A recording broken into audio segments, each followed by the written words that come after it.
Hello, everyone. It's Shamila Ramjawan from Johannesburg, South Africa, your host on the Red Corner Show. It's the Red Corner Show's first chat for 2022. I wish you the very best for this year, and I hope all your dreams and wishes come true.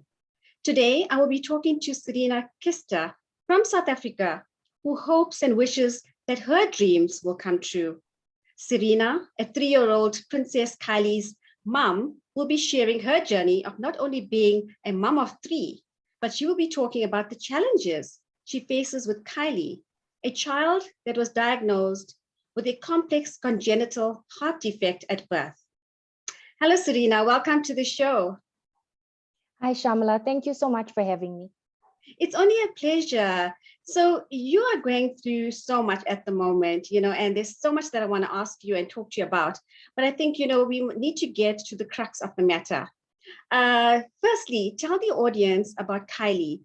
What happened? When was she diagnosed? Just a brief overview of Kylie's condition. So she was diagnosed around 30 minutes after she was born. She turned very blue and they couldn't get her oxygen levels up. And when her pediatrician did a checkup on her, they suspected that she had a heart condition and she was deteriorating quite quickly. And then she was moved to Sunninghill Hospital where they gave us the diagnosis that she's got a condition called Tetralogy of Fallot with Pulmonary Atresia, VSD, and Mapcas. So it's quite a complex condition. It's not commonly seen in South Africa. She's missing the valve that connects the heart to the lungs, and the arteries that are meant to be attached to this valve is underdeveloped and free floating, so it's not attached to the heart at all. And she's got a large hole in her heart, and she's surviving on 2 collateral arteries at the moment. My goodness, the poor little girl. I know she turns 4 on the 2nd of February. Yes. And I remember that so clearly because my birthday is on the 4th of February. Oh, wow. So Aquarians, What wonderful people.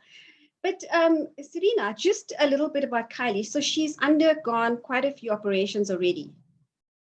Yes, so she's had 9 surgical procedures, 3 open heart surgeries which have failed, 6 cardiac catheterizations to try and repair her heart non-invasively. So she's been through quite a lot apart from all the pitfalls that she's faced after each of the procedures. So she's picked up a superbug at 1 week old. She had a severe lung infection at 2 weeks old that put her in ICU for almost 2 months. At 2.5 months old, she had her first open heart surgery, and then her heart stopped the next morning. Her lungs had to be punctured. She went into kidney failure and had to be put on dialysis. She picked up infections like pneumonia, Boca virus, rhinovirus. Her ribs were broken at one point during one of the surgeries. She's gone into heart failure. She's been through a lot apart from her condition. And with that, you, her dad, and the rest of the siblings and the family and the public have gone through the similar sort of dilemma with having to cope with all of this. I mean, this warrior princess trying to cope with all the surgery and medication. Who takes care of her during the day? So because she's quite prone to infection, so even if it's a little flu, it literally can turn her blue. She stays at home in isolation, so she stays with the nanny, and she's never been to school, so she stays at home alone. And then my other 2 kids go to school. And what about her diet? What does she eat? Does she eat like we all do, the normal food, or is she on a special diet as well? So she is on a special diet. She needs to have a minimum calorie count, and we do struggle to feed her. So she can eat, but she doesn't like to eat, and that affects her heart. If she gets dehydrated, her shunt will close. So we usually puree her food and feed her with the 10 ml syringe around 8 times a day. We give her other food, but we need to keep a calorie count at a minimum of 1,000 calories a day. So we try to find a way around the way she eats. So we give her an iPad and we distract her, and then we feed her with the syringe. So she needs constant care, 24/7, she needs attention. Yes. Yeah, so if she runs a little bit, she turns blue. If she goes into cold water, then her hands and her feet turn blue, her mouth turns blue. You can see she struggles to breathe. Even in the way she speaks, you can hear she's losing her breath. So we try not to exert. So that's why we keep her at home. Her sister can't be with her during the day, so she has to go to aftercare. So Kyleigh doesn't get overexerted during the day. So we try to keep it a minimum activity as possible. And your other two children, what are their ages? So I have a son, Ethan, who's 14, and then I've got an older daughter, Hannah, who's 7. Okay. I'm sure they're around her most of the time just to keep her going as well. Yeah, they try their best. I think it's a very difficult situation for the whole family. It's hard to give the other kids attention and make sure they have everything. And when Kylie's going through a lot, it's difficult. You have to focus only on her. So our life is very difficult. I believe that. And also, Serina, tell me about the medical care here in South Africa. So apparently nothing can be done for Kyleigh in South Africa, and you've now taken it out to the US. Tell me a little bit about that. So Kyleigh is with the best surgeons in Sunninghill. She's got an excellent cardiologist and surgeons who have tried for almost 4 years to help her. They have tried everything. We have taken her case for second opinions to eThekwini Hospital. We've taken her case to the Ministry of Health to see if we missed anyone in the public sector that could assist her. And we couldn't find a doctor in South Africa who could help her. Apart from that, I've sent her case to Germany, Switzerland, India, Canada, France, and Brazil to see if we could get a cheaper quotation or at least someone who has a high success rate to do the procedure that Kyleigh needs. And we were not successful to find anyone as yet. Okay, so you are now going to go to the Bostons. I'm saying yes, you are going to go because I'm very hopeful that you are going to get the funding. And I know you will because you've had overwhelming support from the rest of the world in terms of support for Kyleigh and hope for Kyleigh. So tell me about the Boston's Children's Hospital, is it? Yes, so Boston Children's Hospital is #1 in the world. They are experts when it comes to this condition. So we were initially told in South Africa that the only option for Kyleigh to live would be a heart-lung transplant, and it can't be done in South Africa. It would mean that she would be subjected to tremendous suffering. She would have to get permanent damage to her heart and lungs and suffocate slowly and end up on a ventilator before she's even put on a donor list with no guarantee that we'd find a donor. And her doctors here advised us to go to the US to seek treatment. And that's at that point when we were having the discussions with the doctors, we approached Boston. And then Boston said, look, they can repair her heart. They feel they can do the surgery. However, we don't have a lot of time. And it's one of the reasons why her doctors here have stepped back is that her condition has deteriorated. So the 2 collateral arteries that she survives on, one has started to close quite severely. And we're racing now against time to get her to the US for a procedure to open up that collateral artery. And then 3 days later, she has to go for this surgery called a unifocalization. My goodness. And tell me, Serina, so I saw posts on social media where you mentioned that she has to have this operation by March 2022. Yes, so the doctors estimated based on the scans that we've shared with them that they think that the collaterals will close within the next 3 to 6 months, which was at this point was in October. So that puts us at March, but his advice to us was try and get it there as soon as possible. So as soon as we received the cost from Boston, which we didn't expect to be as high as it was, we started aggressively trying to raise money because we couldn't come up with it on our own. And the support's been great. Just awesome. on the operation itself in Boston, take me through, what's going to happen, the surgery, the post-op care, some of the risks involved as well. So she would need 2 procedures. They both have to be done within a space of 3 days. So she will go in and they will open up the collateral on the first day. And then 3 days later, they will take her in for the procedure where they will rebuild the blood connection between the heart and lungs. It is quite an intricate and delicate procedure. It's not done with great success in many countries. And it comes at quite a high risk because Kyleigh is going in for this procedure 4 years late.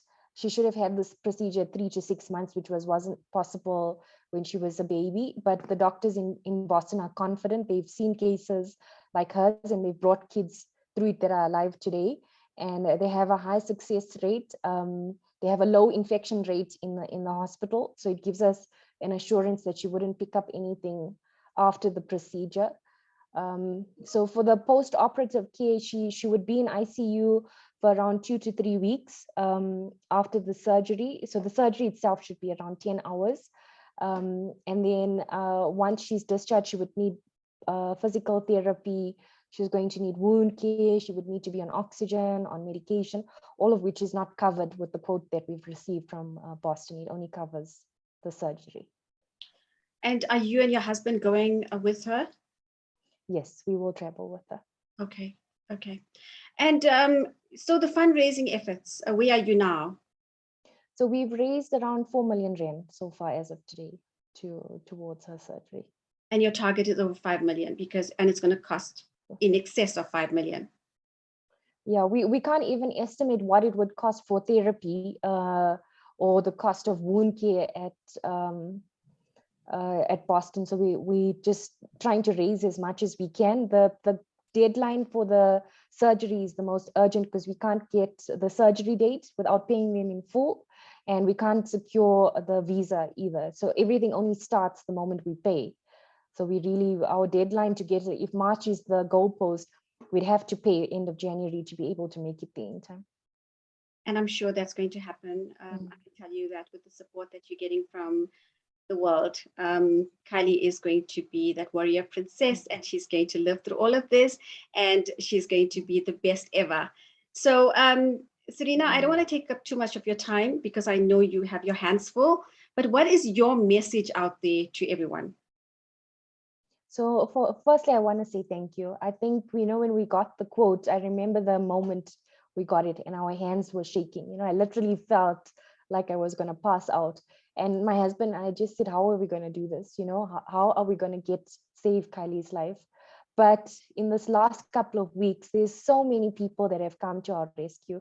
So many people who were strangers that have now become family, that fight for Kyleigh day and night to save her life. So my first message is to say a heartfelt thank you. And it's not just a thank you. It gives us peace of mind. To wake up and not worry about Kyleigh is something we've not been able to do for 4 years. To know that she could go to school, she could color, she can go into a Pick n Pay and walk around. She's not done that. She's not played in a play area before. She doesn't have friends. That's something you can't put a price on. And every person that's contributed to her now has done that for her. That's given a piece of their heart. They're praying for her. They have faith that we will be able to take her for the surgery and she will come through it. And my second request or message is to ask the public to continue to share her story, to help us close the gap on what we need, to help us find sponsors for the rest of the costs, because we're really running out of time and we need help and we can't do it on our own. I'm sure that's going to happen. Serina, is Kyleigh anywhere close to you? I will get it. If you give me a minute, I'll go fetch her. Sure. While Serina gets Kyleigh, I would like to thank everybody for the overwhelming support for Kyleigh. And, I take this upon myself to wish Kyleigh and Serina's family everything of the best during this trying time. We know this will be a success and this princess will lead a normal life after the surgery. We hoping and we praying and we know this operation is going to be a success and it's going to happen. And here is Kyleigh. Hello, Kyleigh. Can you say hello? Hello. How are you? I'm fine. You are such a beautiful girl. Thank you. What were you doing now? Were you playing? No, watching the iPad. You're watching on the iPad. That is so awesome. Anyway, Kyleigh, I wish you all the best. And I know you're going to be such a beautiful girl growing up and playing with everybody. And just take care of yourself, okay? Everybody loves you. We love you. Thank you. Thank you. Blow kiss with your hand. Take care, Kyleigh. She's trying to blow a kiss to you. Oh, she's so sweet. You know, to everyone watching this, let us keep Kyleigh and the Kista family in our daily prayer. I think that is so important. They need this throughout this journey. Please follow the links to donate on this post. And, you know, every little bit counts. It all adds up. Collectively, we can do it. We can do it for Serina and the rest of the family. Serina, your last words, please. Just a heartfelt thank you for giving us this platform, and just God bless you to everyone who's helped us, and we pray that we continue to get the support that we have, and thank you so much. Most definitely you will do. To the audience watching, thank you very much. Thank you for your contribution. Thank you for making this a reality for this little girl, this warrior princess, who is just going to shine as bright as possible. And if you would like to be on the show, please email redcornershow@gmail.com. Let's get chatting. Until then, bye for now. Bye, Kyleigh. Bye. Love you lots. Kisses. Aww.